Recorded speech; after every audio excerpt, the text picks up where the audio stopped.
ये कहानी है जॉन डिलिंगर की, जो कि अमेरिकन हिस्ट्री के सबसे बड़े क्रिमिनल्स में से एक है, जिसने अमेरिका में एक से बढ़कर एक चोरियां करके सरकार का जीना आराम कर रखा है।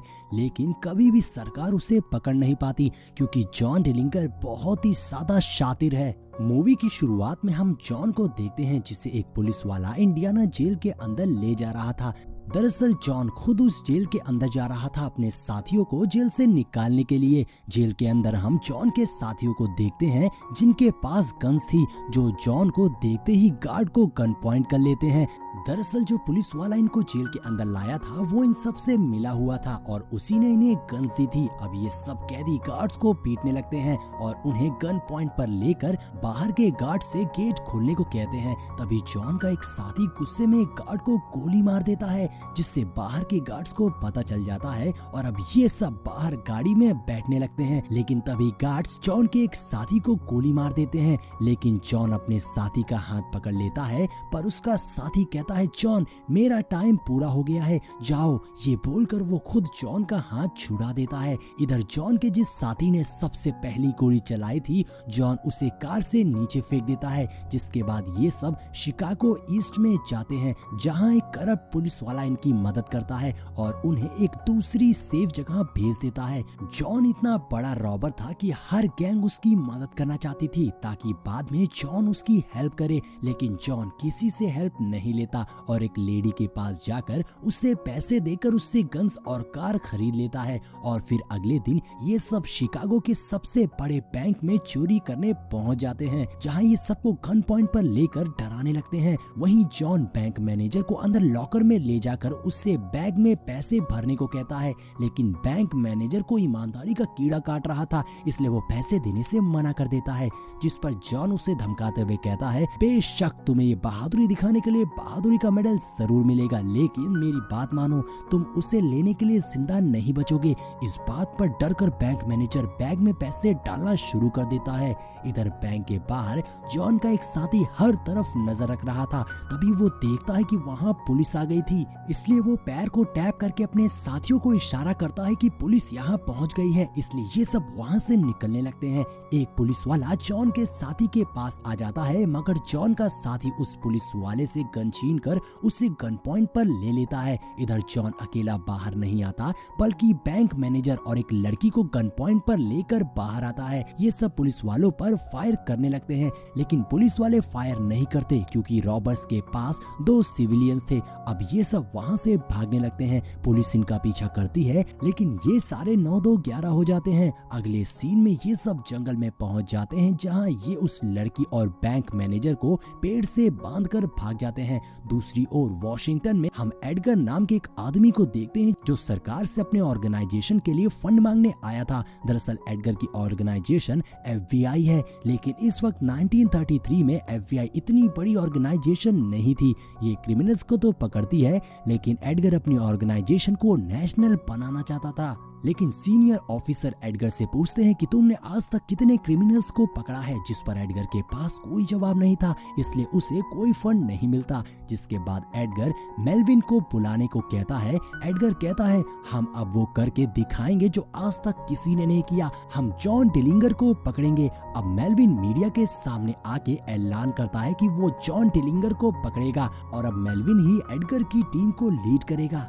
जहां इन्हें सबसे पहला सबूत मिलता है, जो कि है जॉन डिलिंगर का कोट। दरअसल इस कोट को जॉन ने उस लड़की को पहना दिया था, जिसे जॉन ने बैंक मैनेजर के साथ बंदी बनाया था। अब ये सब पता लगा रहे थे जॉन ने ये कोट कहां से बनवाया है। इन्वेस्टिगेशन से इन्हें एक होटल का पता चलता है, तो मेल्विन अपने साथियों के साथ होटल में धाबा बोल देता है, जहां मेल्विन को जॉन तो नहीं मिलता, बल्कि उसका साथी बेबी फेस नेल्सन मिलता है, जिसे मेल्विन पहचान नहीं पाता और वहां से जाने लगता है। लेकिन पीछे से बेबी फेस उस पर हमला करके मेल्विन के सारे साथियों को मार के वहां से भाग जाता है, जिससे मेल्विन बहुत ज्यादा फ्रस्ट्रेट हो गया था। दूसरी ओर जॉन एक रेस्टोरेंट में बिली नाम की लड़की से मिलता है, जिसे देखते ही हमारे जॉन भैया को उससे प्यार हो गया था।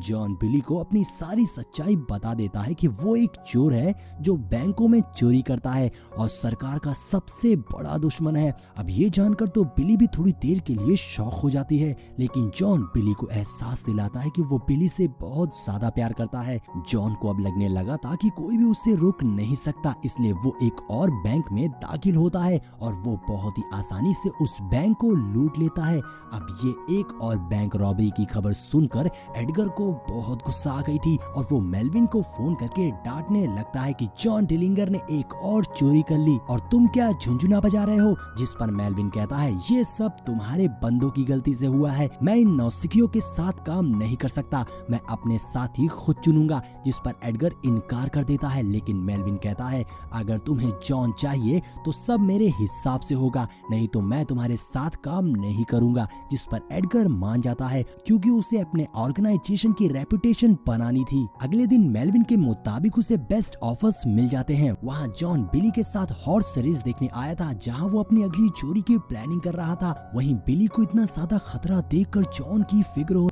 तो उसकी फिक्र दूर करने के लिए जॉन बिली को होटल में ले जाता है, जहां होटल मैनेजर चिपके से पुलिस को कॉल कर देता है और अब पुलिस आकर जॉन और उसके साथियों को पकड़ लेती है। अब ये खबर आग के जैसे हर जगह फैल गई थी कि जॉन डिलिंगर सरकार का सबसे बड़ा दुश्मन पकड़ा गया। लोगों ने आज तक जॉन डिलिंगर की चोरियों के बहुत से किस्से सुने थे, इसलिए उसे जब कोर्ट ले जा रहे थे तो उसे देखने बहुत सारे लोग आ गए थे। वहीं जॉन को लगातार एक जेल से दूसरे जेल शिफ्ट किया जा रहा था, इसलिए वो अपने वकील से कहता है कि उसे उसी जेल में रहने दे ताकि वो वहां से भागने की प्लानिंग कर सके। इसलिए कोर्ट में जॉन का वकील जज से इजाजत ले लेता है कि जॉन को उसी जेल में रहने दिया जाए। अब जेल में जॉन और उसके साथी गार्ड की गन छीनकर उसे गन पॉइंट पर लेकर गार्ड्स के कपड़े बदल कर और गार्ड की कार में बैठकर सबके सामने से जेल से बाहर निकल जाते हैं।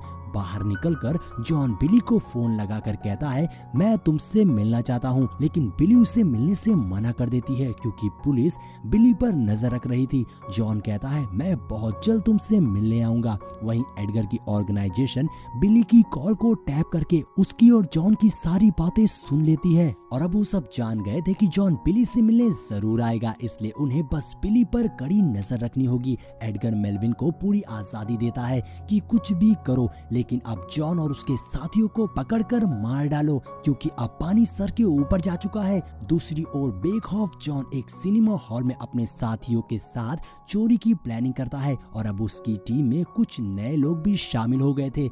अब प्लान के मुताबिक जॉन और उसकी टीम एक बैंक में चोरी करने जाते हैं, लेकिन FBI को इस चोरी का पता चल गया था और वो वहां पहुंच जाते हैं। तो जॉन अपने साथियों के साथ वहां से भागने लगता है, पर FBI सामने से उन पर फायरिंग करने लगती है, जिस पर जॉन और उसके साथी भी FBI पर जबरदस्त फायरिंग कर रहे थे। लेकिन इस मुठभेड़ में जॉन का एक हाथ इंजर्ड हो जाता है, तो जॉन के साथी जॉन को लेकर कार में बैठकर वहां से भाग जाते हैं, पर जॉन के एक साथी को गोली लग जाती है और वो वहीं गिर गया था।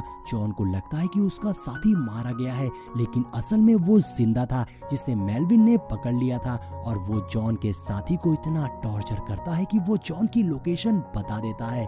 इधर जॉन अपने खुफिया अड्डे पर था, जहां उनके पैसे जल्द ही खत्म होने वाले थे, इसलिए उन्हें नई चोरी करनी होगी। अब जॉन बचे हुए पैसों को अपने साथियों में बराबर बांट देता है। इधर अब FBI को जॉन की लोकेशन पता लग गई थी, इसलिए वो जॉन के अड्डे पर पहुंचकर उन सभी पर फायरिंग करना शुरू कर देते हैं। तो जॉन अपने खास साथी जो उसका दोस्त था फैल्कन, उसके साथ पीछे के रास्ते से भागने लगता है, लेकिन एक ऑफिसर उन पर गोली चला देता है जो फैल्कन को लग जाती है। तो जॉन फैल्कन को लेकर वापस अंदर आ जाता है। दूसरी ओर मेलविन ने बेबी फेस नेल्सन को कार से भागता देख लेता है। मेलविन को नेल्सन से बदला लेना था, इसलिए वो उससे चेस करके उस पर अंधाधुंध गोली चला देता है, जिससे नेल्सन की कार पलट जाती है और वो मारा जाता है। इधर फैल्कन जॉन को वहां से भाग जाने को कहता है क्योंकि फैल्कन जानता था कि वो नहीं बचेगा, पर जॉन उसे छोड़कर नहीं जाता है। पर थोड़ी ही देर में फैल्कन मर जाता है, जिससे जॉन को बहुत ज्यादा दुख होता है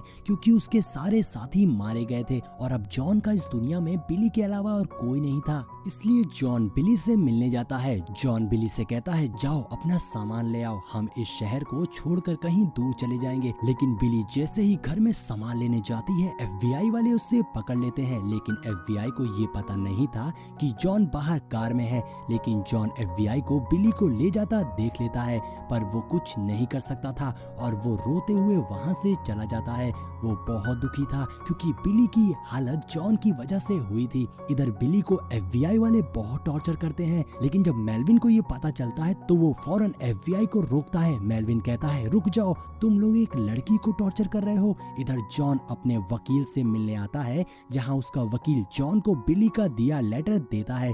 बिली ने लिखा था कि तुम मुझे बचाने मत आना और बस यहाँ से बहुत दूर चले जाना। जॉन ऐसा ही करता है।